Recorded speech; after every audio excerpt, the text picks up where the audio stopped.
In the world of chaos and madness happening in the world, we all are witnessing everything, but could not be able to solve it due to the lack of authorities. I hope everything will be solved and justifies. Jai Jagannath Sogobandhu, this is Raidan Anand presenting you the long-term review of Hunter 350.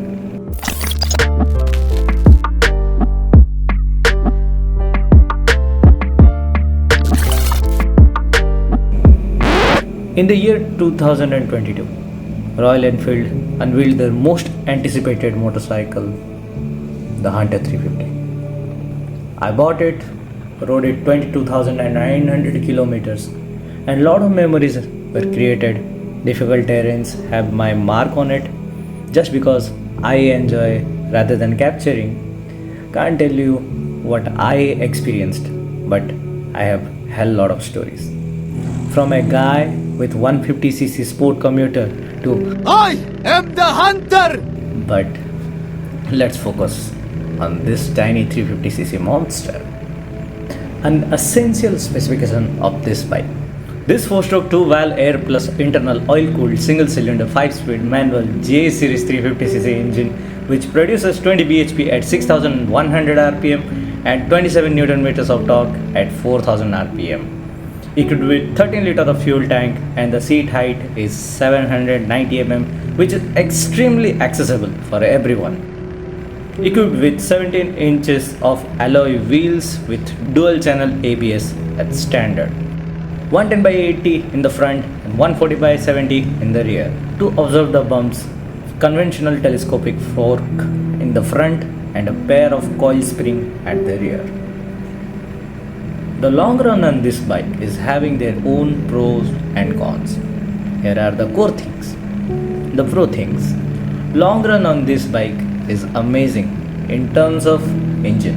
In my case, I usually drive at 80 to 90 kmph with slight throttle response, and trust me guys, at this point under 4000 rpm and eco indicators is on, it returns me 35 to 38 kmpl on long runs.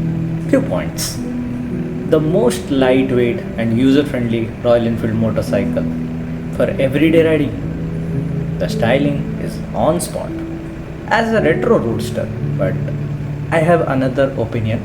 I will let you know at the end of the video. It has the most comfortable riding posture, suitable for long and short distance riding, cruising, city commuting, making it versatile for every different riding condition. It delivers a smooth and refined performance because of its reliable engine. The Hunter 350 is really easy to maintain with its affordable parts and service cost. You won't be so tired on this bike if you are on the highway. The 27 Newton meters of torque have a lot of potential to push, but there is a but. Here are the core things. The con things. While the engine is reliable, it may feel underpowered for the riding looking for more speed or performance, especially on highway. But it feels like Royal Enfield is putting some kind of restriction on its engine to be more reliable for a very long periods. The absence of slipper clutch, dude, the clutch is so heavy, dude. The rear suspension is stiff, but there is one pro for it, because if you are riding on the ghat and if you are doing the cornering, the stiffer suspension does helps a lot.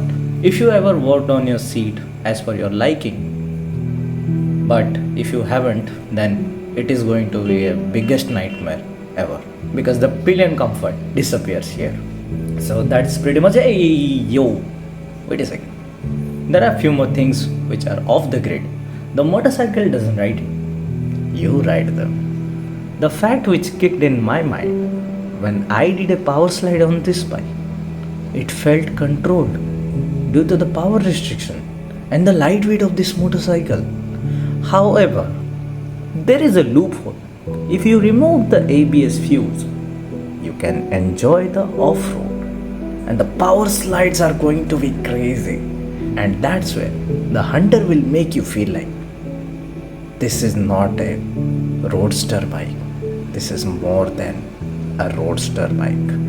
At this point, this bike will make you feel like you are riding a scrambler. Well, talking about the scrambler, there is one more bike is available to hit the highways, and I have an opinion on that. Seems like the Royal Enfield R&D and the group of mad artists, aka the engineers, took all the body parts along with the swing arm and resketched in the form of.